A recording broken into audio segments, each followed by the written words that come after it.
Mr. Karthik Ramgopal, please welcome him. And his wife, Vani, she is here with the Sandhu Vaniji. Vani Karthik have joined us. And Karthik is manager from here onward. And please welcome him. So, we were able to do this seva to Swamiji, all of us, me and my wife, Samata, because of Puja Swamiji's grace and all of us, Swamiji's blessings. So if you would like to know my plan, please contact me in person.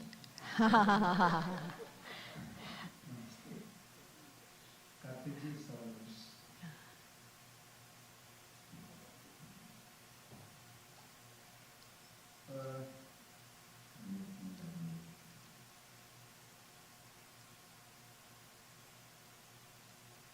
Please continue to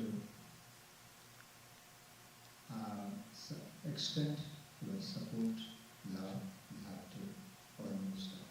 Thank you. Shuddhatmaji, we are not ready to say goodbye. You may be ready, but we are not ready. We would like to invite you and Samata to tomorrow night's Satsang. So we can say a proper goodbye. So please don't disappoint us. Please come. Yes. We'll expect you at 8 o'clock. Or as you have told all the Swamijis, you can come at 8:15. Please come tomorrow. Yeah, please come. Thank you. Namaskar. Thanks, Svatmavidyananda. So as everyone know very well, I'm trying to fill the biggest shoes in the ashram administration with this work. So I think I will be able to do some justice to that. Thanks to Swami Vedanta and the board for entrusting that with the responsibility to me and one others.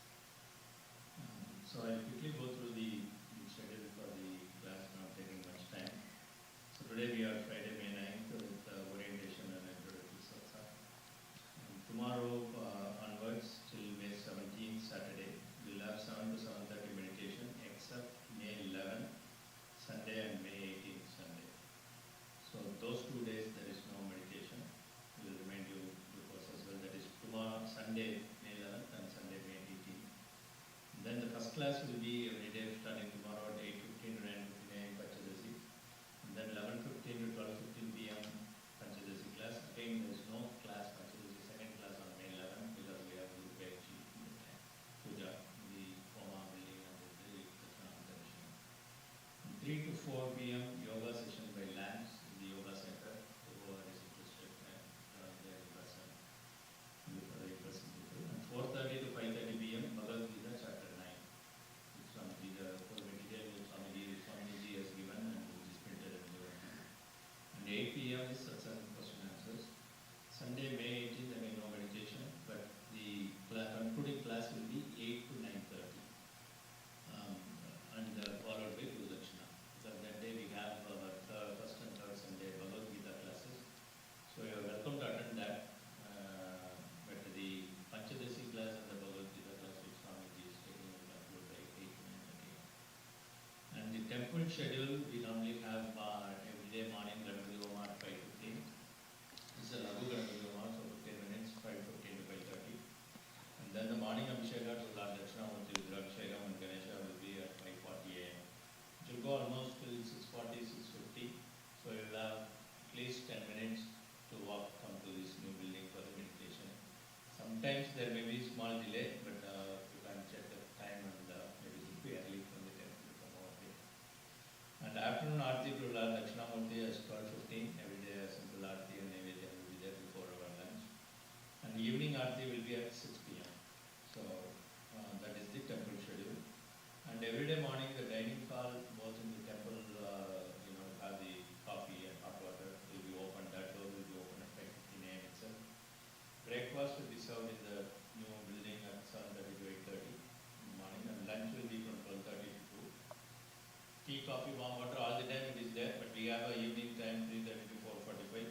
So in between, if you are interested and have time, you can do Gurukulam Seva 9:30 to 10:30, which is basically like helping in the kitchen, cutting vegetable or those kind of stuff.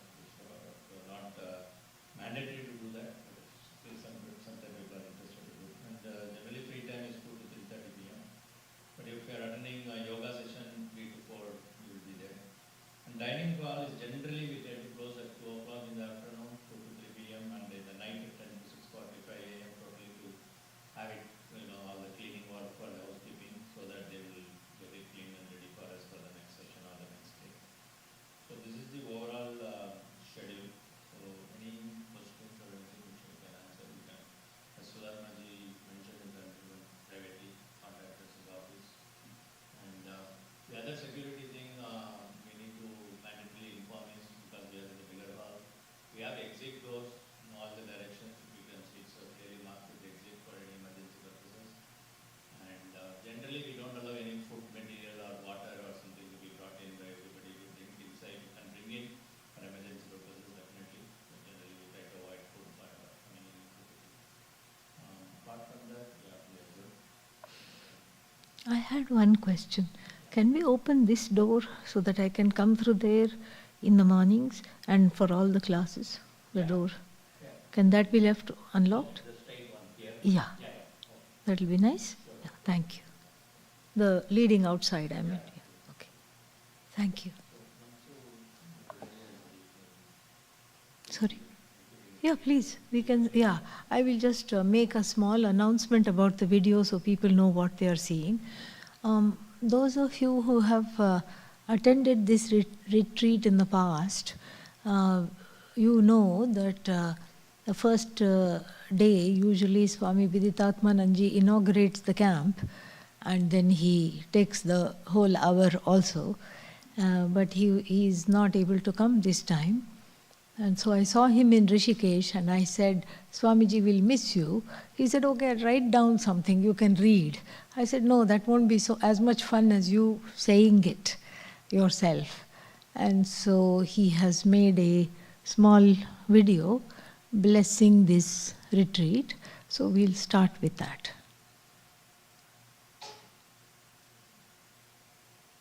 We'll look at it and then there he is. Om Sahana Bhavatu Sahanau Bhunaktu Sahaviryam Karavavahai Tejasvinavadhitamastu ma Vidvishavahai. Om Shanti Shanti Shanti.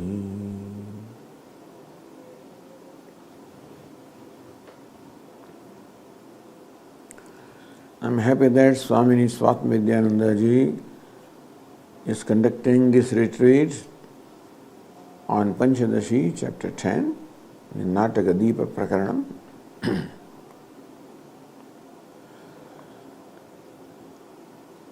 I know that Swamiji is a very learned teacher of Vedanta.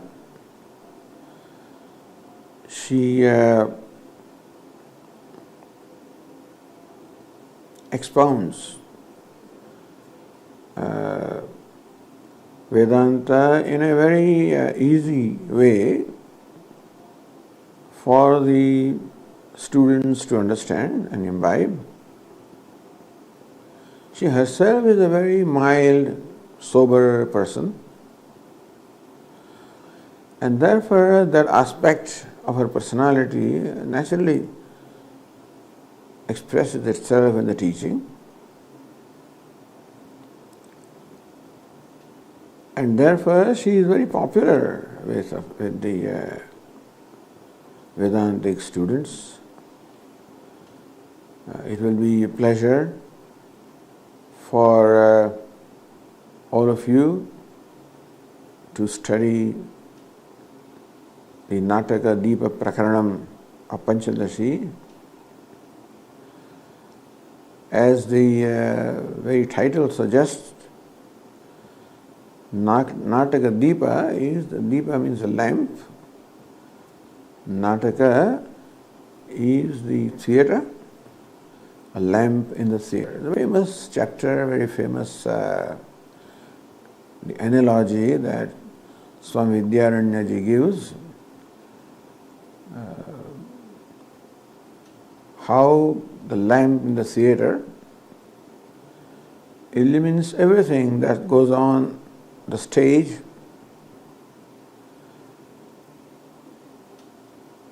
The dancer comes on the stage,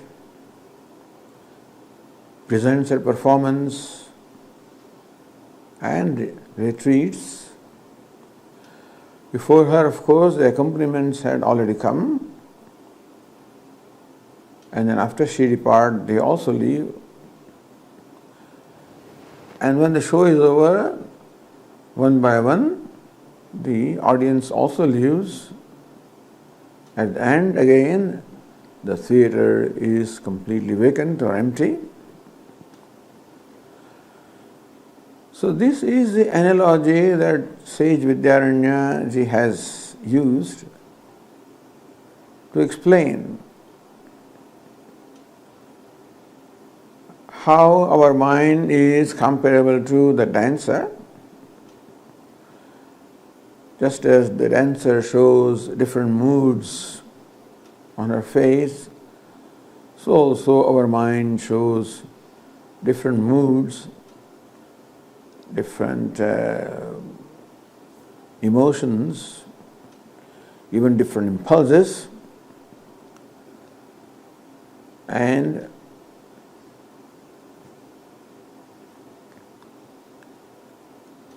how ultimately when the dancer retreats from the stage and also the accompaniments leave the stage again, the whole theater is again empty. So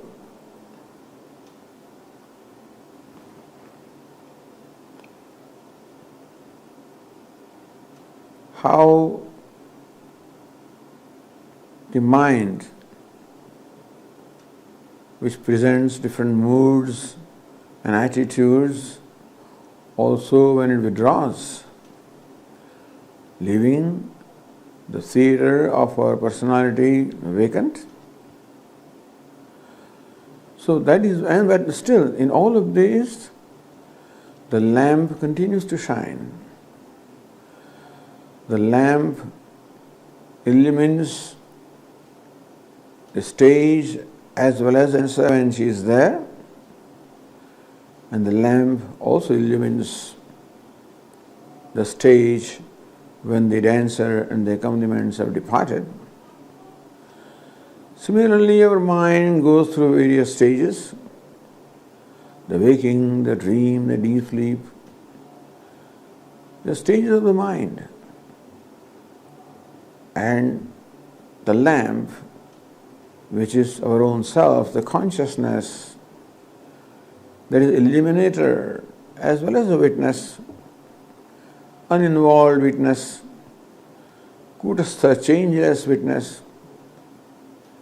The moods on the face of the dancer, they keep on changing, but the lamp, without undergoing any change, illumines those moods, those changes.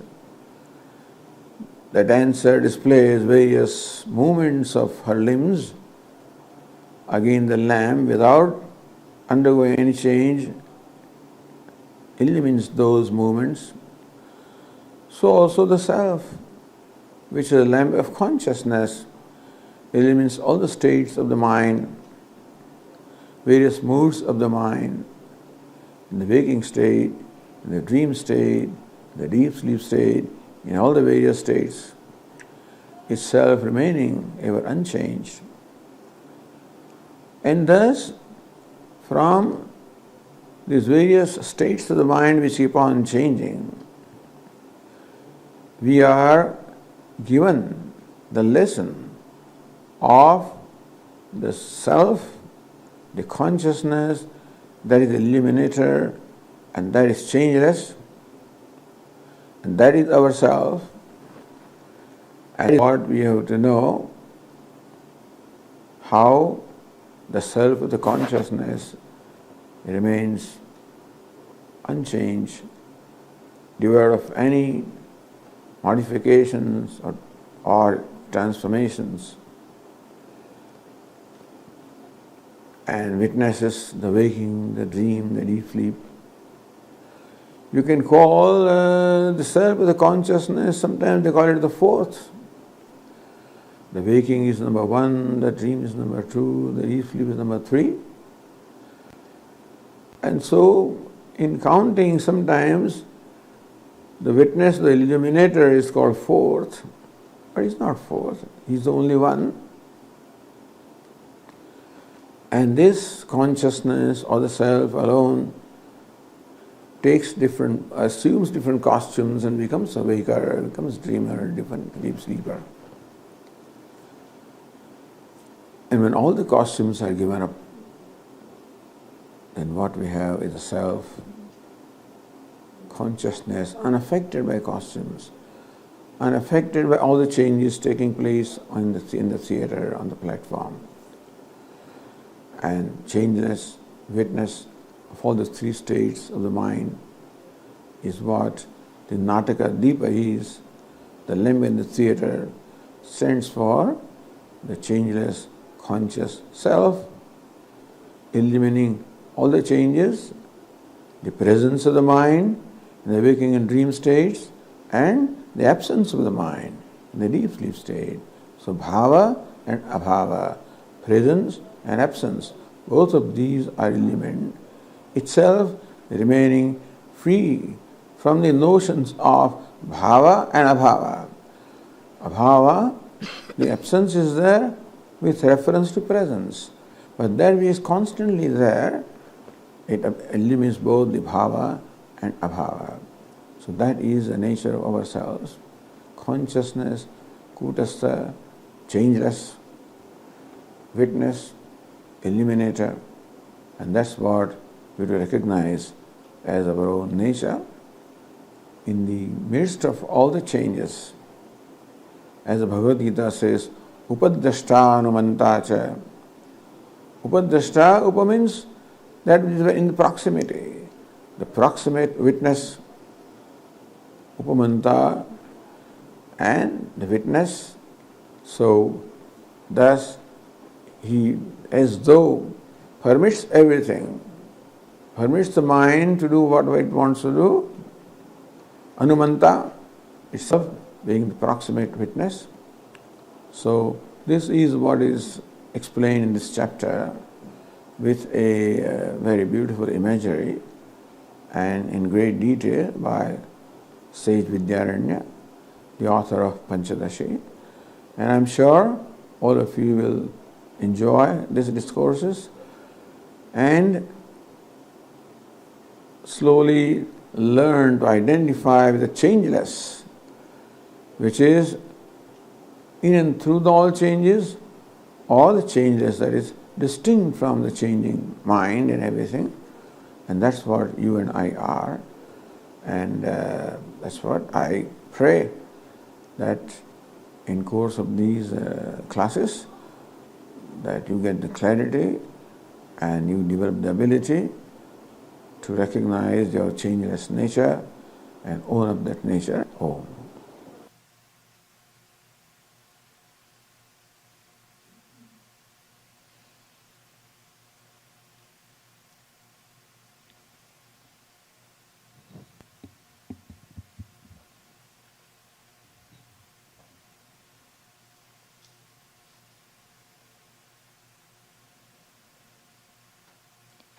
ॐ सदाशिवसमारम्भां शङ्कराचार्यमध्यमाम् अस्मदाचार्यपर्यन्तां वन्दे गुरुपरम्पराम् ॐ सहना भवतु सहनौ भुनक्तु सह वीर्यं करवावहै तेजस्विनावधीतमस्तु मा विद्विषावहै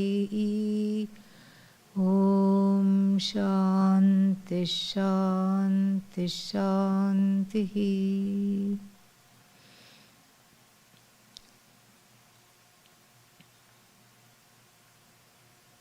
So, we have yet one more retreat. This time studying what is called the Panchadashi.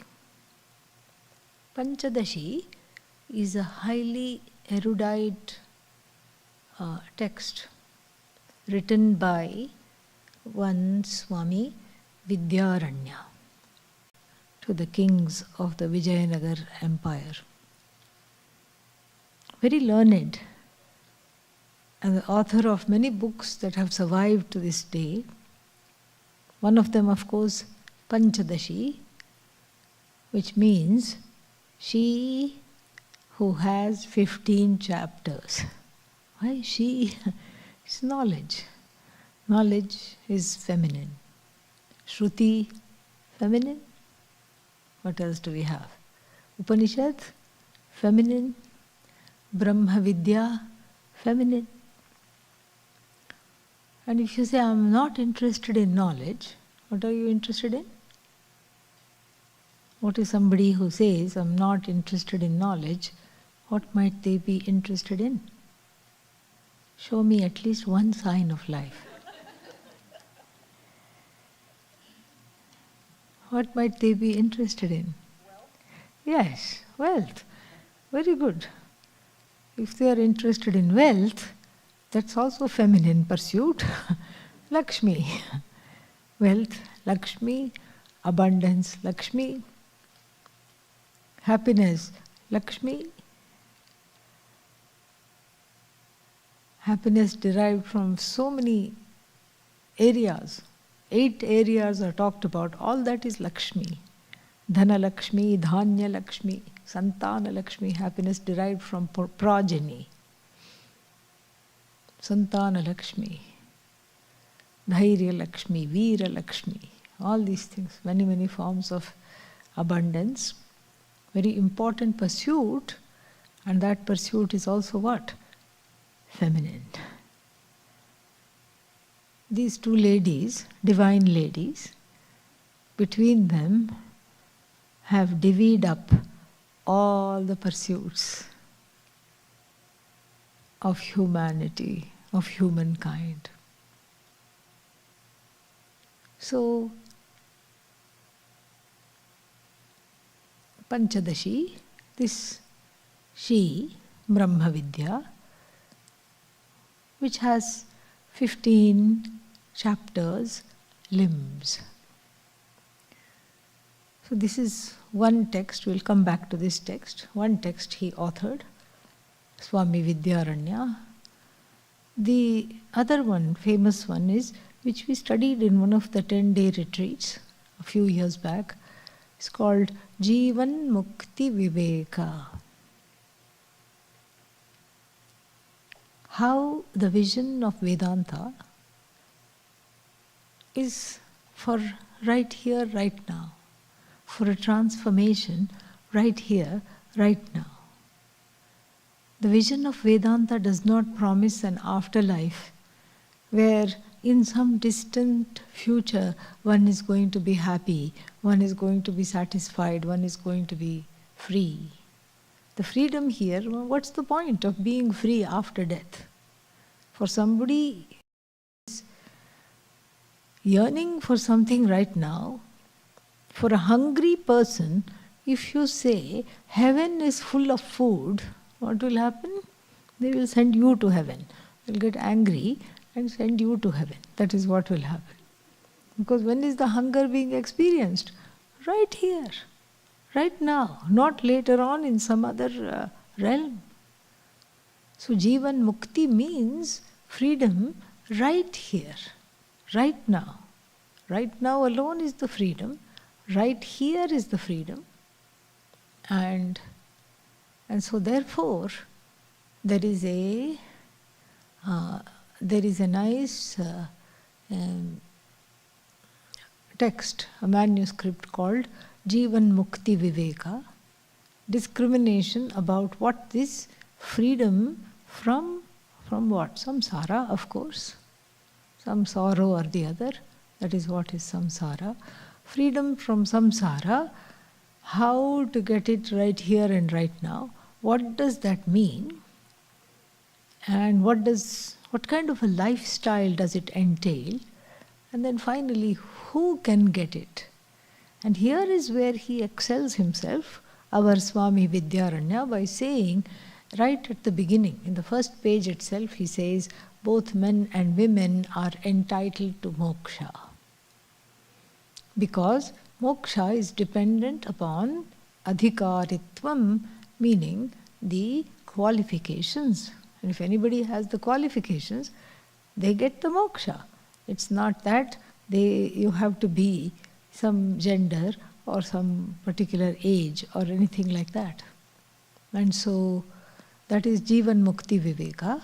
And as though this was not enough, these two big magnum opuses, he wrote a grammar book, very beautiful grammar book called Madhaviya Dhatu Vritti. And very nicely explained grammar, Sanskrit grammar. His name was Madhava before he became a sannyasi, his name was Madhava. And so he wrote this Madhaviya Dhatu Vritti.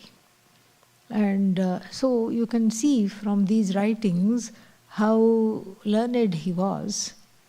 And the Panchadashi, of course, is his magnum opus, you can say.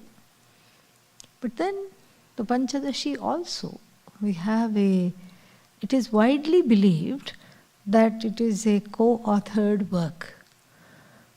Swami Vidyaranya wrote the first 5 chapters, and then his Guru Bhai, meaning somebody who studied with him from the same teacher, wrote the other 10 chapters.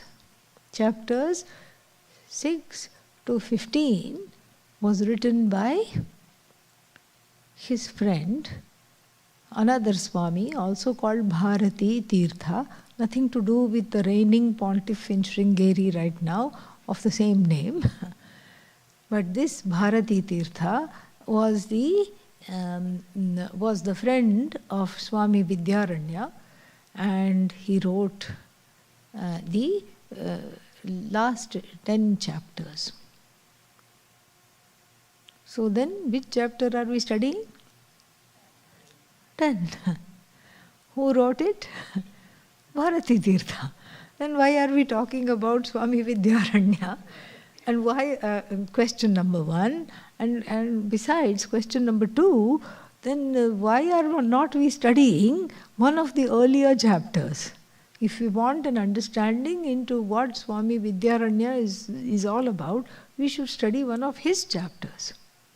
And also, why is it not like, if it's a co-authored work, then both the authors in alphabetical order, okay, let Bharati Tirtha come first, B for Bharati, and then V for Vidyaranya can come later. Why isn't that the case?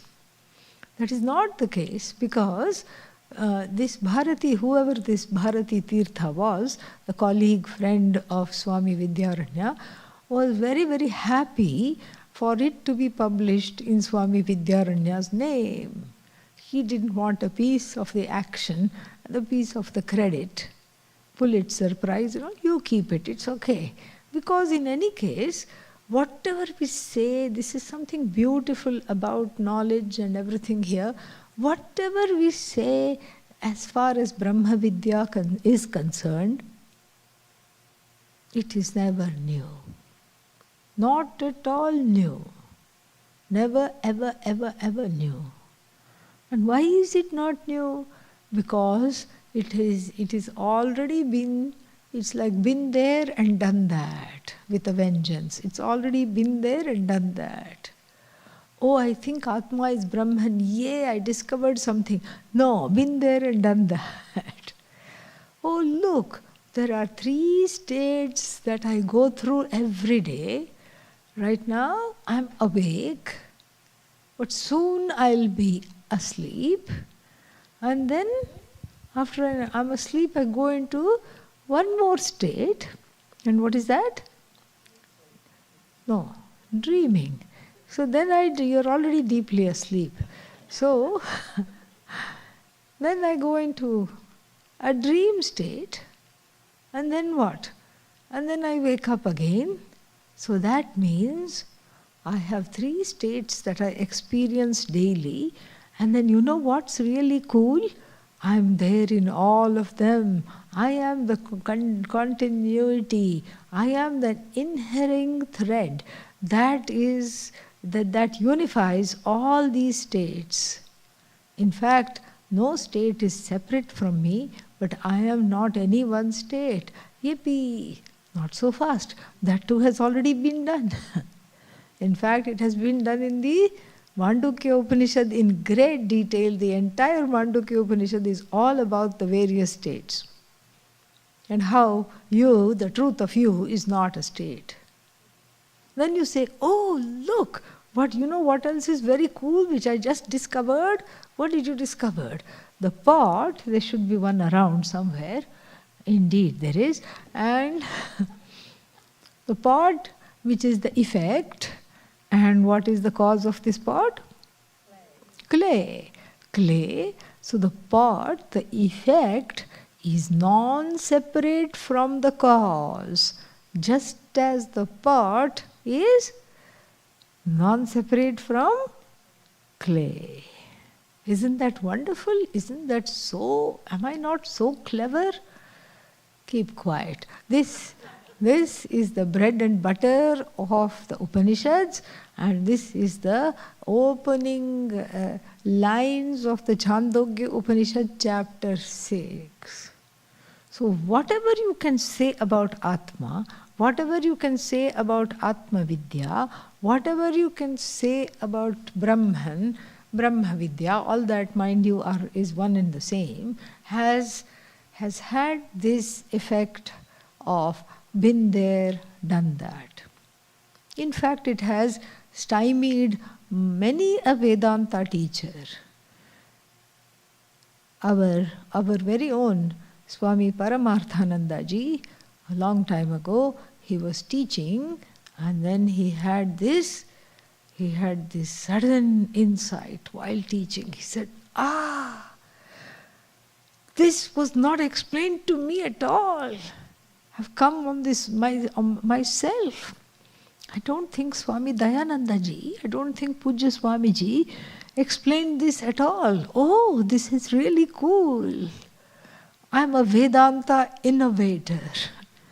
Thinking that, he went home, he went to his flat, and after he went to his flat, got up on the attic because he wanted the old books. When he had been taught that Upanishad, he got that, opened it to the page where that verse he was teaching, and he found that Swami Dayananda ji had already made the point which he had made.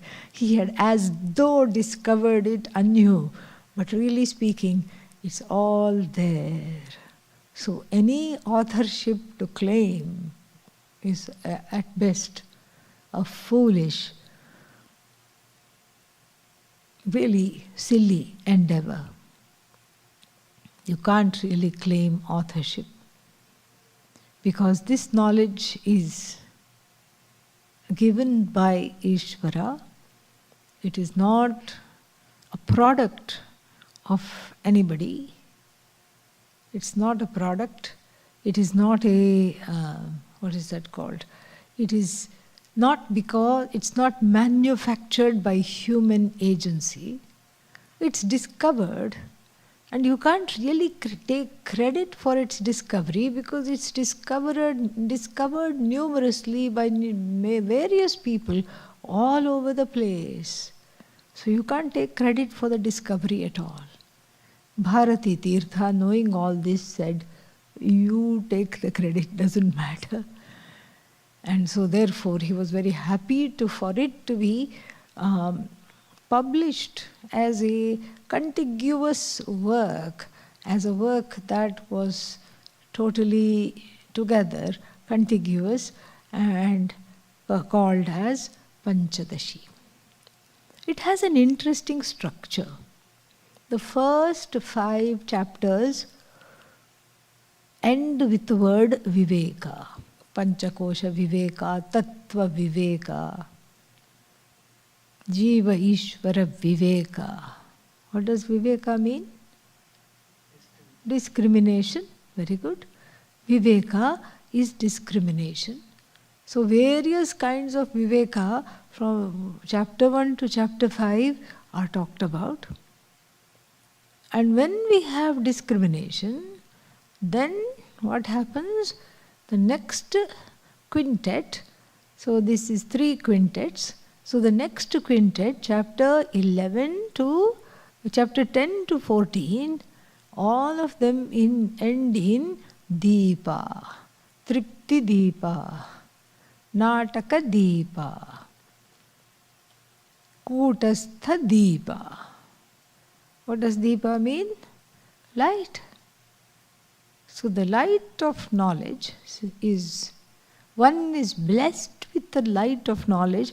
When? When is one blessed with the light of knowledge? One is blessed with the light of knowledge only after having Viveka, discrimination. Then the last 5 chapters end in the word Ananda, Brahmananda, Vidyananda, Vishayananda, like this. So then that also makes a nice little logical segue. So first I have Viveka. As a result of Viveka, what happens? I have Deepa, enlightenment. And so why should I get enlightened? Why should I understand my own nature? Why should I understand this? So that I can have what? Ananda. Not have Ananda, I understand I am Ananda. Very nice it is. Beautiful. And so, this is the particular structure which shows the way in which it proceeds. So we will be taking from the middle segment Deepa. But why the 10th chapter? Because it's short, okay? Yeah, no other reason. We could have also done the 7th chapter, but that has 294 verses. All right? As opposed to 28 verses or whatever this has. How many verses are there? 26 verses. So, therefore, there's always a trick to the teacher choosing chapters. Short is good for small retreats like this one. So therefore, this chapter is chosen because it is short, because it will serve us well during this time that we have together. And it's also chosen because it has this, as Swamiji said in the introduction, this unique analogy of the lamp. So the lamp is there, and then it's very, very interesting. So the lamp is a forgotten necessity. Without the lamp, there is no show. So it's not a daytime show. What kind of a show is it? It's a nighttime show. Okay? It's a nighttime show, and so you can imagine it's a nice warm evening, and everybody is sitting in an amphitheater waiting for the dance and the music to start. There is a pillar in the auditorium, and aloft that pillar we have lot of oil is put, and cloth is dipped in the oil and lighted up to be a very big firebrand. This was the practice in the olden days. And with this firebrand, it would light everything. The audience would be lit up. So we are not thinking of a spotlight. We are thinking of a light that lights up everything. So the audience would be lit up, and the same light would also light up the orchestra and the dancer. And then the show would go on, and at some point the dancer finishes her last dance, Tillana it is called. After the last dance, it's over. There are, even in the Western orchestra, like music orchestra and all, there are some final pieces. Then after that they come out, everybody, they bow, everybody claps, then they go back in, then people are still clapping, then they come out again. What for I haven't understood, but then they come out again, people clap some more, they go do like this 3-4 times. But then that show is also over. And the show is over, what happens? The audience goes home, one by one, no more audience. The dancer has left the stage, the live orchestra has left the stage, and anybody else who is there putting certain things away, packing stuff, they have also gone. How do we know they are gone? How do we know that they arrived? How do we know who is in the audience? How do we know that, oh, there is a celebrity watching this? How do we know that this is the person who is the dancer?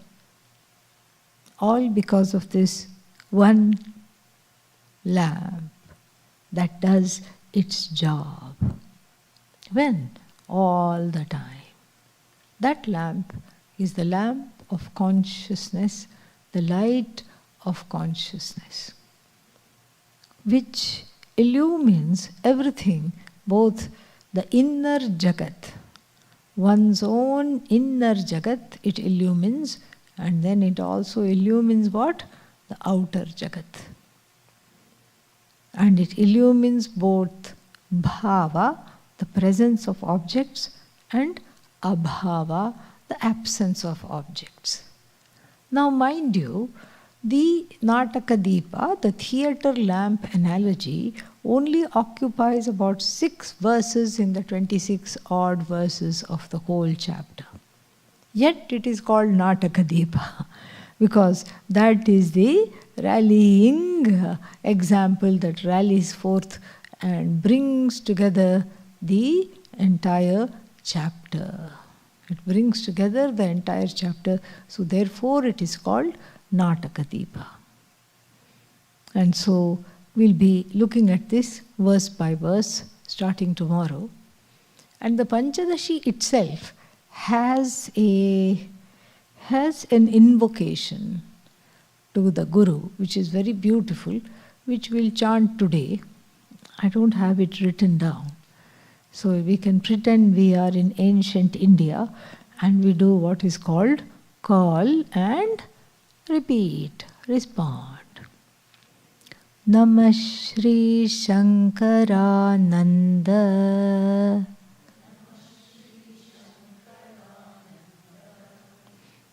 I hope you had dinner, because it is not sounding like it.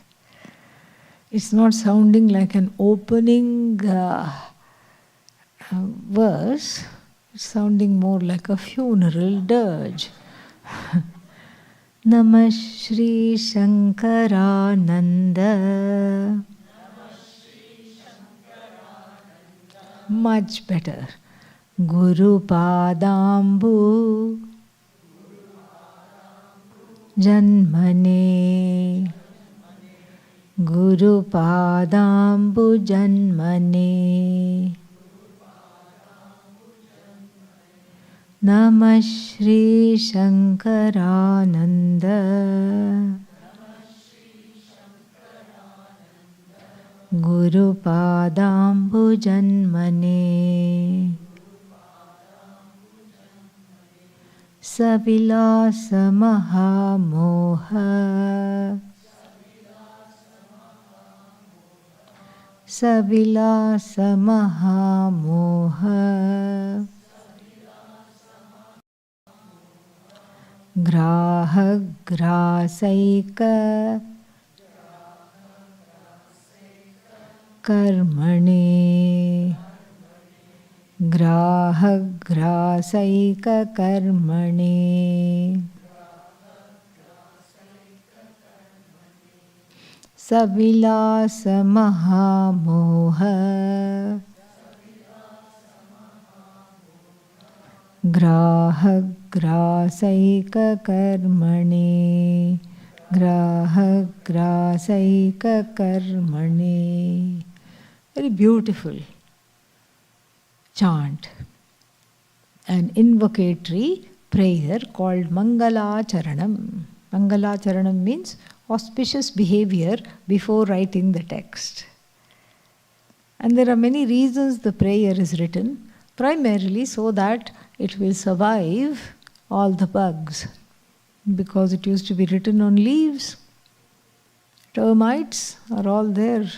If you start to publish a book, the termites get very happy. Ooh, home for me, my descendants, everybody. Wonderful. So, it could go that way. It could have been assimilated by the termites. Sometimes people kept goats in their courtyard, and the goats also thought, this is our food, goat food. And like that, it was dependent upon so many hidden variables, whether the book would see the light of day or not. And even if it saw the light of day, why will they go to the shop and pick up your book? Huh? When there are 10,000 books in the shop. Oh, because I paid them to keep it right in the front. Even then, why would they pick up your book? They could pick up so many people's books. But somehow they picked up your book. Some grace operating over time. Perhaps it's the prayer. And so the prayer is the most important part of a work. And the prayer is sometimes to the Ishta Devata, the Bhagavan in the form of the whatever deity of desire that you have, or it is in the form of the prayer to the Guru, or to even Atma, prayer to the Atma also. Like Adi Shankara's prayer in the Taittiriya Upanishad, one of the prayer is to the Atma. And so there are many kinds of prayers. This one happens to be an invocation of the Guru, because of whom this knowledge was gained. Remember, we just had a nice talk about how nothing is original about Brahma Vidya. It is given, and then it is received, and then it is shared. And so, therefore, the Guru becomes a central figure in the gaining of this knowledge, because without the Guru there is no knowledge. And so, he talks about his Guru so that we can be impressed by his Guru. And why should we be impressed by his Guru? We don't even know if he's in the body or not. We should be impressed by his Guru so that we can be impressed by him. And he's not interested in us being impressed by him. He is interested in us being impressed by Brahma Vidya. But more often than not, one is only interested in that book when one knows the author. So therefore, he's given the authorship to the Guru so that we can see what a fine work it is. So it starts with Namaha. Surrender. Salutations. Unto whom? Shankarananda was the Guru's name. Namah Shri Shankarananda. And then what kind of Shankarananda? Shriya Yukta Shankarananda. The one who is blessed with abundance. Abundance means what? Compassion. Abundance means largesse in the heart. Abundance means no scarcity mentality. These are all lakshanas. These are all characteristics of someone who has assimilated this knowledge. Abundance means there is nothing at all that is scarce. There is no shortage. For this Shankarananda, for whom there is no shortage, shortage of words to share this knowledge, shortage of buddhi to assimilate this knowledge. And so this Namashri Shankarananda, who is this Shankarananda? Guru. Guru, he is the Guru. And what kind of a Guru? Padambu Janmane. Padambu Janman is the word. Padambu Janmane. What is Pada? Feet. And what is Ambu? Water. Ambu is water. Feet. His feet are born of water.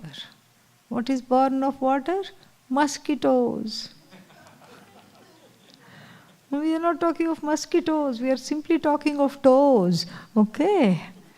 Yeah. What is born of water? Lotus. Lotuses are born of water.